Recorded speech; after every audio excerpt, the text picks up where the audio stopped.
Meanwhile, the IMF has also been in talks about financial aid with a delegation from Sri Lanka, led by the country's finance minister.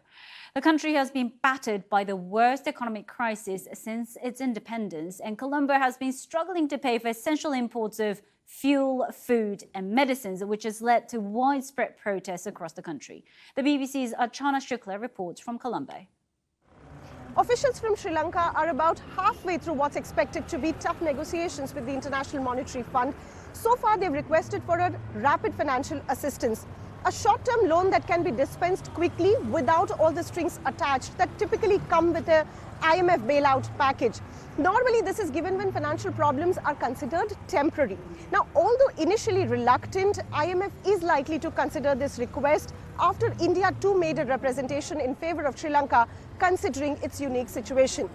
Now, Sri Lanka is struggling to pay for imports of even essentials, food, fuel and medicines with less than $2 billion in foreign reserves that even forced it to default on its foreign debt of about $35.5 billion. Now, even as the team led by Finance Minister negotiates the bailout package in hopes to get more than $3 billion of fresh loans for basic necessities, protests across the country are intensifying, some even turning violent over severe fuel shortage and price rise. One person was killed and 11 injured when Sri Lankan police fired bullets and used tear gas to disperse crowds of thousands demanding fuel in a central Sri Lankan town.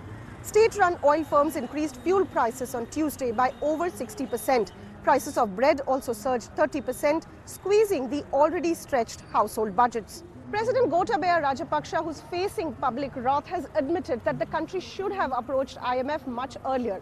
But the question is, even with financial assistance coming into the country, will it dampen public anger?